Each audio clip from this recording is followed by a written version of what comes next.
कैलाश विजयवर्गीय बंगाल के चुनावी परिणाम को लेकर भावुक हो गए हैं।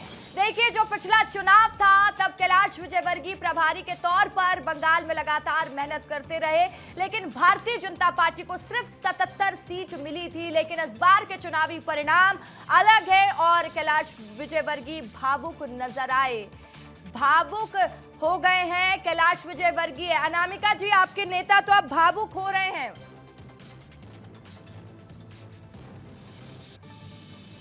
देखिए, बंगाल से भारतीय जनता पार्टी का एक जुड़ाव शुरू से रहा है।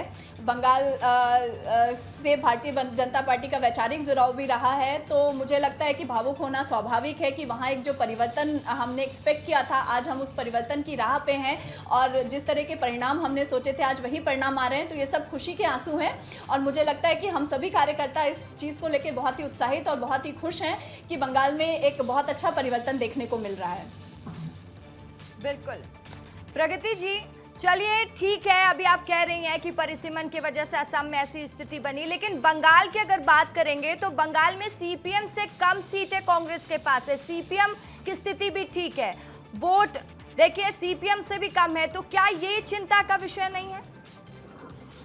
देखिए, मैंने पहले ही बताया कि हमने 30 सीटों पर चुनाव, मात्र 30 सीटों पर हमने चुनाव लड़ा ही था और हम उस पर मंथन करेंगे। पर बंगाल की यदि आप बात कर रही हैं तो मैं बताना चाहती हूँ कि हुमायूं कबीर जो वहाँ जिन्हें टीएमसी ने बाबरी मस्जिद जैसी संरचना जो बना रहे थे, वे उस विवादास्पद मामले के कारण उन्हें पार्टी से निकाला, तो हुमायूं कबीर ने एक नई पार्टी बनाई, आम जनता उन्नयन पार्टी।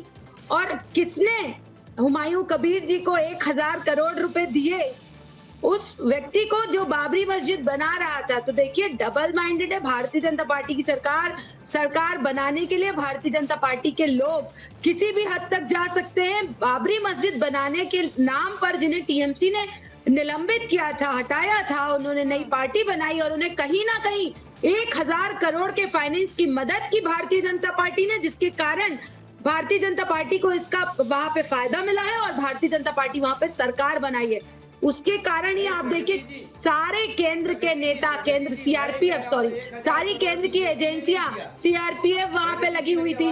अपने अमित शाह जी को ये ओवर कॉन्फिडेंस था, वे जानते थे कि हम बंगाल जीत रहे हैं, तभी वे कह रहे थे कि चुनाव जीतने के 1 महीने बाद तक सीआरपीएफ बंगाल में रहेगी। देखिए, बंगाल में कुछ भारतीय जनता पार्टी ने ये जो किया है, इसका एक चुनाव में बंगाल में पहले भी देखा गया है कितनी हिंसा होती है चुनाव के दौरान। अगर ऐसी स्थिति इस बार भी देखने को मिलती, केंद्रीय एजेंसी को ना लगाया जाए तो फिर क्या देश में आगजनी हो, झड़प की भी तस्वीरें आती हैं, तो क्या वो सही है? वो स्थिति होनी चाहिए?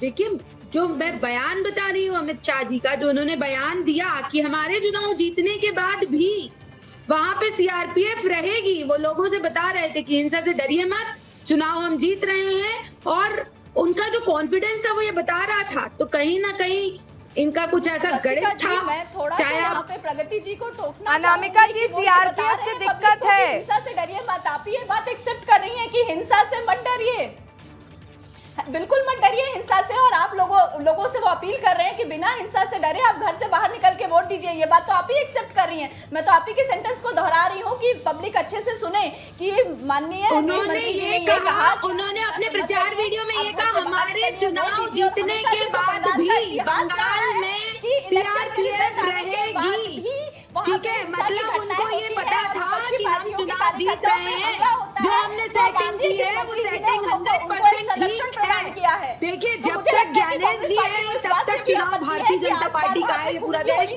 बहुत अच्छे से जानता है लोकतंत्र को किस तरह से तार तार करना है, लोकतंत्र को, संविधान को किस तरह से तोड़ना है, मरोड़ना है, ये भारतीय जनता पार्टी बहुत अच्छे से जानती है। कर रही है और आज उसी जनता के मैंडेट को आप नकार रही है। आप अपनी हार को स्वीकारिए। लोकतंत्र की यही एक ब्यूटी है कि अगर जनता ने मैंडेट दिया है तो जहां भी भारतीय जनता पार्टी के लोकतंत्र की ब्यूटी में संविधान ने जिन्हें मताधिकार का अधिकार दिया, संविधान ने भारत के नागरिकों को उसमें एसआईआर में और परिसीमन का नाम लेकर भारतीय जनता पार्टी ने नाम काटे। अरे बिहार की बात कीजिए, उत्तर प्रदेश की बात कीजिए, आपकी सरकार के लोगों ने परिसीमन किया। एक जगह परिसीमन आयोग परिसीमन करता है, दूसरी जगह चुनाव आयोग परिसीमन करता है। रोकना चाहूंगी, कलकत्ता लिए चलती हूँ क्योंकि जस्ट जानकारी मेरे सहयोगी वहां से जुड़े हुए हैं। महिलाएं उत्सव मना रही हैं, जश्न मना रही है बीजेपी की जीत पर। जश्न की ये तस्वीर आपकी टीवी स्क्रीन पर हम दिखा रहे हैं, आप तस्वीरों में देख पा रहे हैं। इतना वोट दिया कि टीएमसी वॉश आउट हो गया, टीएमसी वॉश आउट हो गया। टीएमसी को हम लोग ढूंढ रहे हैं। अयोध्या वापस आ गए। अभी ममता बनर्जी कहाँ जाएगा? उसको अब बांग्लादेश जाना है, बांग्लादेश। अभी क्या करेगा ममता बनर्जी? हम चाहेंगे दिखाइए, पूरा दिखाइए किस तरह से जश्न मनाया जा रहा है। भारतीय जनता पार्टी दफ्तर है कोलकाता में, यहाँ पे देखिए महिला पुरुष सभी एक साथ भगवा में रंगे हुए दिखाई दे रहे हैं। और यहाँ पे ये हुंकार है भारतीय जनता पार्टी की कि जिसमें उन्होंने इतनी बड़ी प्रचंड जीत हासिल की है। दीदी क्या बयां करेगी? 200 पार होगा?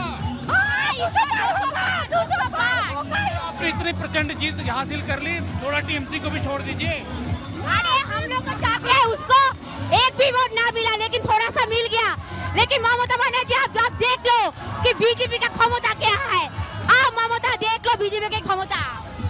दीदी तो देखिए थोड़ा ये जश्न दिखाइए, यहाँ से पूरा ऐसे पैन करके दिखाइए पूरा। देखिए ये भारतीय जनता पार्टी के कार्यालय में किस तरह का जश्न मनाया जा रहा है, भगवा में सराबोर। यहाँ पे भारतीय जनता पार्टी के कार्यकर्ता मुद्दतों बाद या कहें पहली बार पश्चिम बंगाल में यहाँ का कार्यकर्ता जीत का स्वाद चखा है, जीत का जश्न मना रहा है। इस तरह से डीजे की थाप पे ये लोग नाचते हुए दिखाई दे रहे हैं। भारतीय जनता पार्टी के लिए सौभाग्य की बात है। दादा ये कह रहा हूँ आप लोग सौभाग्य की बात है, पहली बार ऐसा जश्न पश्चिम बंगाल में बीजेपी का कार्यकर्ता मना रहा है। देखिए हम लोग आज बहुत खुश है, खुशियों का माहौल में आज इतना हलचल में कुछ सुनाई नहीं दे रहा है, लेकिन जो भी हो भारत माता की जय। ये जश्न का माहौल, और ये देखिए हर तरफ जो है जो कि भारतीय जनता पार्टी के जो कार्यकर्ता हैं जिस तरह से जश्न मनाते रहे, कैसे बयां करेंगे। पहली बार आप लोग जो पश्चिम बंगाल में जश्न मना रहे हैं, हम लोग को 200 पार चले जाएंगे हम लोग। सही है, कुछ नहीं बोलना है। आप लोगों को मौका मिला है जीत के जश्न मनाने का। देखिए दुर्नीति का शासन गया है, अभी शुभ शासन आएगा और हम लोग को कुछ नहीं चाहिए। तो देखिए